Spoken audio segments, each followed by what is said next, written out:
Saludos, queridos estudiantes. En este video vamos a revisar las diferentes posturas con respecto a la pregunta sobre Dios. Esto como forma de entender posteriormente lo particular de la religión hinduista, que tiene la fama de ser la última religión politeísta que perdura hoy en día. ¿Qué significa ser politeísta? ¿Qué significa ser monoteísta? ¿Hay otras opciones? Eso lo vamos a revisar brevemente aquí. Antes que nada, quiero señalar que la civilización hindú, como la china y la mesopotámica, son de las civilizaciones más antiguas que hubieron en la historia. Sí, fueron un poquito más antiguas que el antiguo Egipto, y en el caso de la civilización hindú y la china, aún perviven en la actualidad, a diferencia de la mesopotámica y la egipcia. Para que puedan entender esto, deben tomar en cuenta que estas civilizaciones sobrepasan los 5000 años de antigüedad. Cuando el resto del mundo vivía en pequeñas tribus, en cuevas o en bosques, siempre temerosos de los animales y con un estilo nómada de aquí a allá, huyendo y buscando refugio y alimento, estas civilizaciones ya tenían ciudades, leyes y estructuras sociales complejas. Ya no eran dominados por los animales, sino que los habían aprendido a conquistar. Ya no vivían en el miedo, sino que habían aprendido a dominarlo e infundirlo. Pero bueno, en este caso vamos a hablar de la religión en general, para ubicar así a la religión hinduista y su particular forma de comprender la divinidad. Yo me llamo Andrés Rodríguez Mesa y les doy la más cordial bienvenida. Comencemos.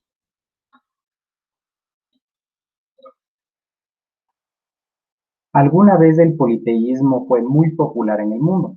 Cada tribu tenía uno o dos dioses, y cuando las tribus se unieron para formar poblados, federaciones y naciones, nadie quiso dejar a ningún dios fuera del mapa.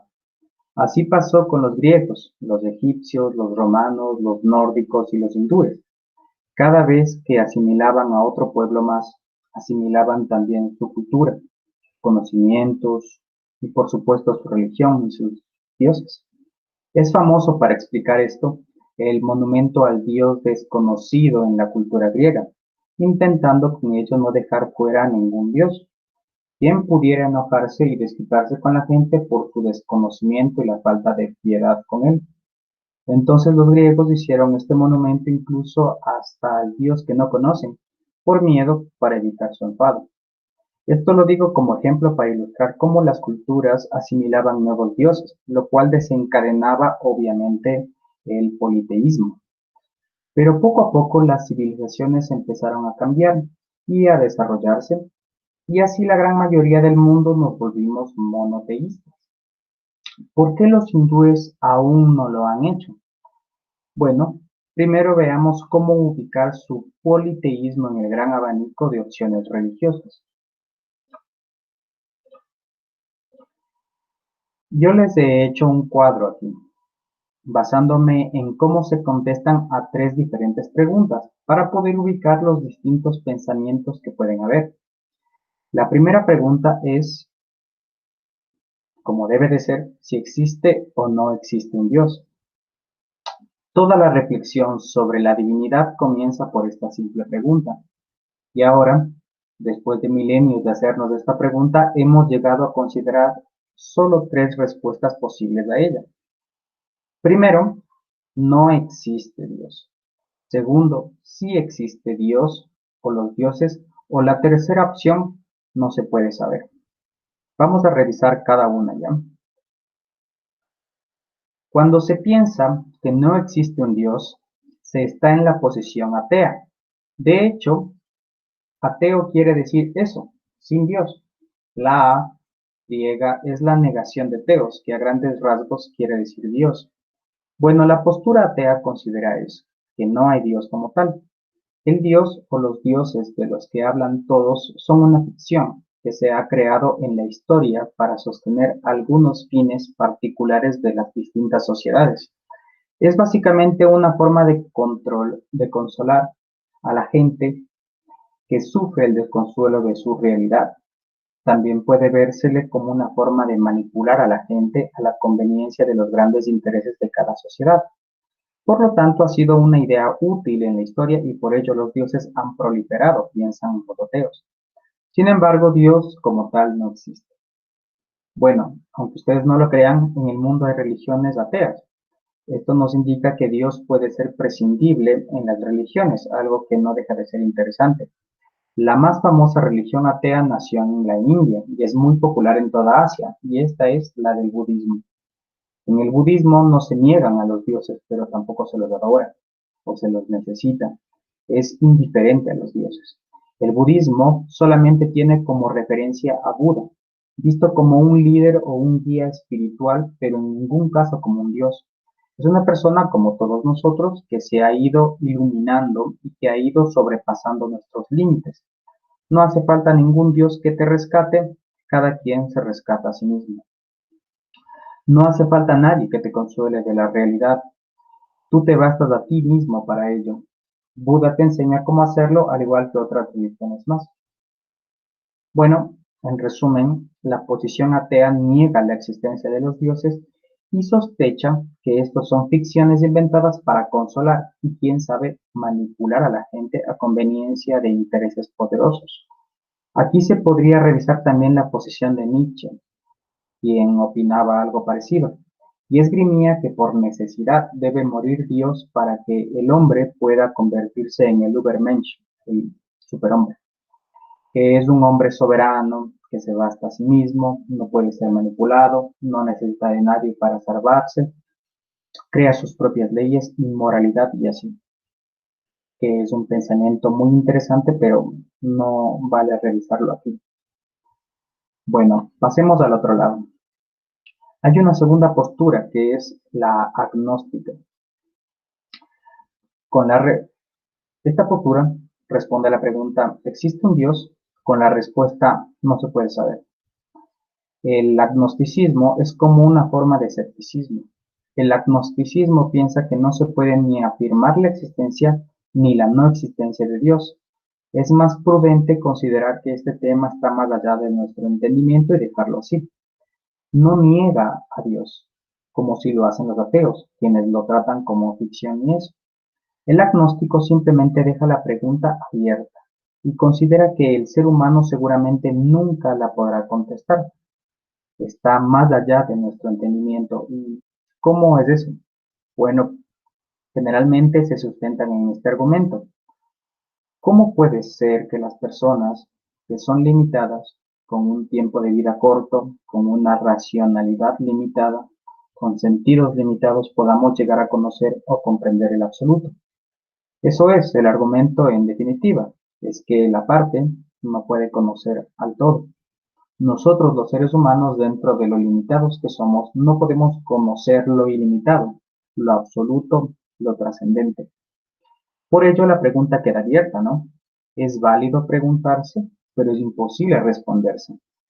Por ello, son escépticos ante cualquier respuesta dada, como las religiosas, filosóficas o mitológicas, que deben ser invenciones muy astutas, pero al final tales respuestas deben estar equivocadas, todas ellas. La parte no puede conocer al todo, señores, y eso no se puede cambiar. Pero fíjense bien que si existe la parte, lo limitado, entonces debe existir el todo, lo ilimitado, lo absoluto. Entonces Dios, la divinidad o el absoluto debe existir, ¿no? Y en esto se diferencian los agnósticos con los ateos. No niegan categóricamente la divinidad, simplemente afirman que no se puede conocer, nada más. Bueno, ahora revisemos la tercera respuesta a la pregunta de si existe o no existe Dios o los dioses. Y esta respuesta es sí, existen. Pero esta respuesta no basta por sí sola. La humanidad quiere saber si además de existir se puede contar con él o ellos. Eso también es importante.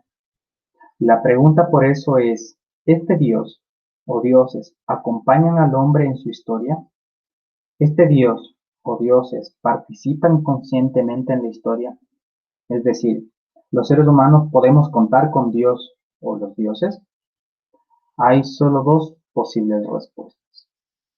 Veamos la opción primero de que Dios o los dioses existen. pero no participan conscientemente en la historia y por lo tanto no se puede contar con ellos. La primera postura sería el panteísmo. En el panteísmo se trata simplemente de identificar a Dios o la divinidad con la naturaleza. Es decir, todo lo que nos rodea es Dios. La naturaleza es Dios. Y nosotros mismos, al ser parte de la naturaleza, somos también parte de Dios o participamos de su divinidad. Precisamente panteísmo es la unión de dos vocablos, pan, que en griego significa todo, y teísmo, que puede significar Dios. Entonces el mundo es concebido como un proceso de emanación, generación o creación constante, que es en definitiva la manifestación de Dios. Es una teofanía, para ser más claros.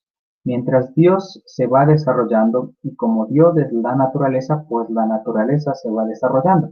Y así se explican los cambios en el universo, la expansión, el movimiento, nuestro envejecimiento, etc. Todo ello es manifestación divina, teofanía, somos Dios.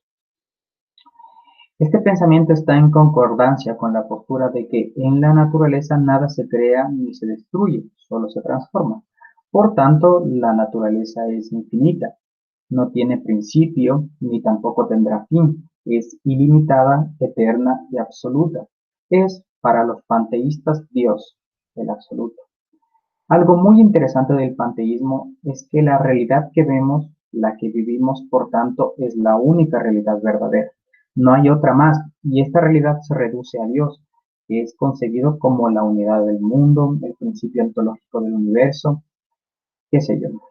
No hay cielos o infiernos. Lo que vivimos aquí es lo único que existe, porque fuera de Dios no puede haber nada. Y con otras palabras, fuera de la naturaleza no puede haber nada. Finalmente, un tema muy interesante que queda pendiente en el panteísmo es si la naturaleza o Dios tienen autoconciencia. Es un tema complicado porque no hay forma de saber si Dios la tiene o no.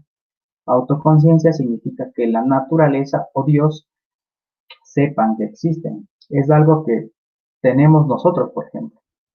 Nosotros, que somos animales entre millones de animales, imagínense, insectos, reptiles, bacterias, nosotros somos el único animal que es consciente de su propia existencia, el único que sabe que está vivo, que nació un día y que otro día va a desaparecer.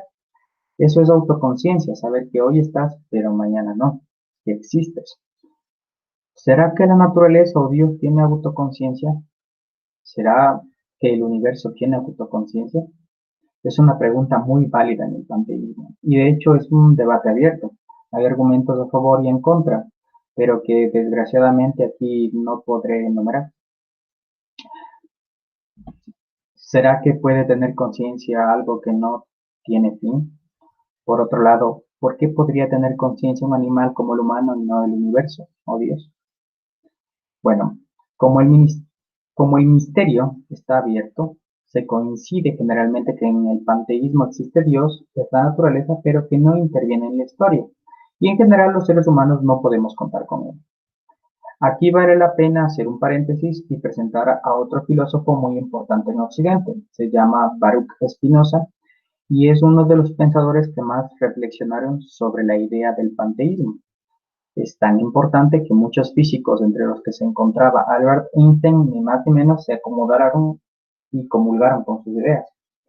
Cada vez que preguntaban a Einstein sobre Dios, contestaba que él creía en el Dios de Spinoza, un Dios que se muestra a sí mismo a través del orden y la armonía de las leyes universales, un Dios en cuyo intelecto participa la mente humana. Bueno, eso lo pueden googlear y consultar en otros videos, pero está bueno anotarlo aquí, aunque sea de pasada. Ahora veamos la otra posición, el deísmo. En esta posición definitivamente no podemos contar con Dios, pero por dos razones diferentes. La primera es porque no quiso y la segunda porque no puede. Veamos la primera opción. Esta considera que Dios creó el universo, pero luego lo abandonó. Es decir, hizo el universo y luego se fue. Y nadie sabe o puede saber a dónde se fue. ¿Será que se fue a seguir creando otros universos en otros lados, en otras realidades? O quién sabe. El caso es que Dios creó y se retiró. En este caso Dios queda como el origen del universo, pero nada más. Obviamente no se le puede rezar a Dios porque no escucha, porque ya no está aquí, se fue. Esta posición se suele usar mucho para explicar por qué suceden cosas malas y hay sufrimiento en la creación. No debes de esperar nada de Dios porque Él está en otro lado. Nos dio todas las herramientas para vivir bien y si no vivimos bien es más nuestra culpa que la de Él. Bueno, veamos ahora la segunda opción, que es más demoledora. Esta indica que Dios no participa en la historia porque no puede, porque en su naturaleza no está el ser personal. Ergo, no se puede contar con él. Esta posición se sustenta en el argumento de que no se puede esperar que Dios comprenda y comparta nuestra forma de ser. Somos criaturas y Él es creador. Por necesidad, Dios debe ser completamente diferente a nosotros. Debe ser superior e inconmensurable, tanto que no podrá comprender nuestros pequeños deseos y egoísmos. Hablemos claro, y es que nuestras pequeñas vidas y pasiones no son nada al lado de galaxias enteras y supernovas dándose al mismo tiempo. Es así. Por eso en esta posición es inútil rezar, no porque Dios no escuche, sino porque Dios seguramente no va a entender lo que le pides. Tú podrás rezarle porque tienes una enfermedad y temes morir. Y está bien, somos humanos y le tememos a la muerte. Pero quizá a Él esto no le dé miedo.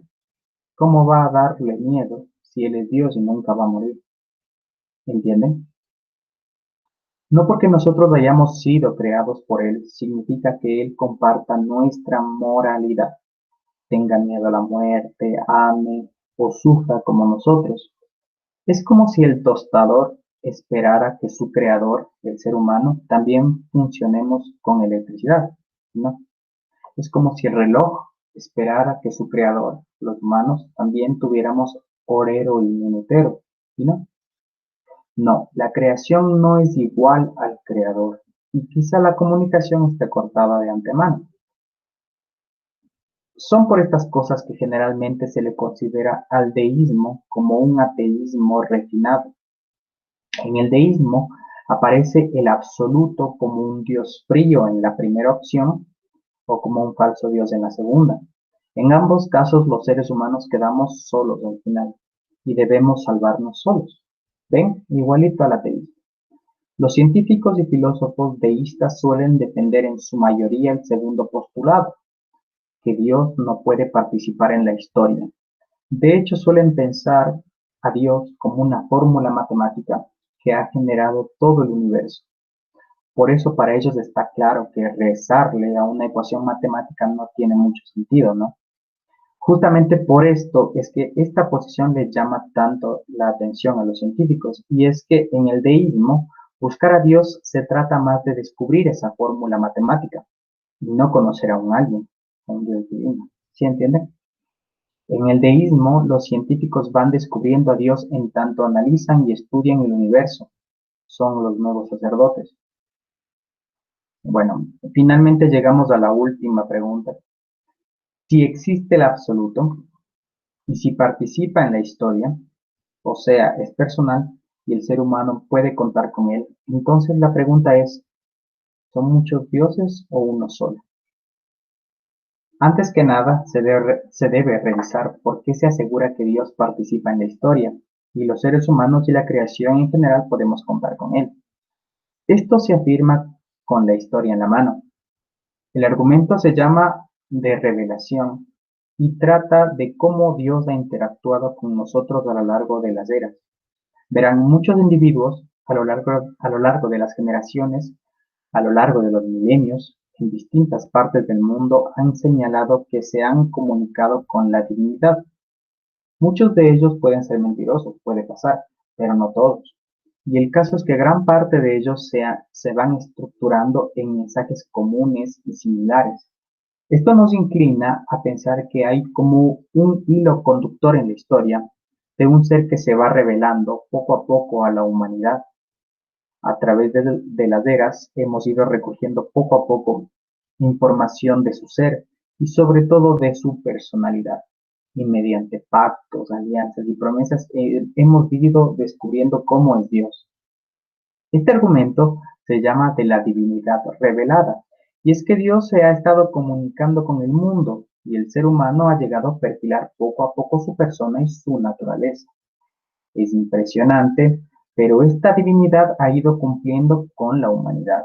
Quiero decir que ha escuchado sus rezos y para revisar esto hay que hablar con la historia en la mano. Se han cumplido promesas, se han hecho pactos entre el humano y Dios que a la larga se han cumplido. Generalmente el que no ha cumplido es el ser humano y así nos ha ido.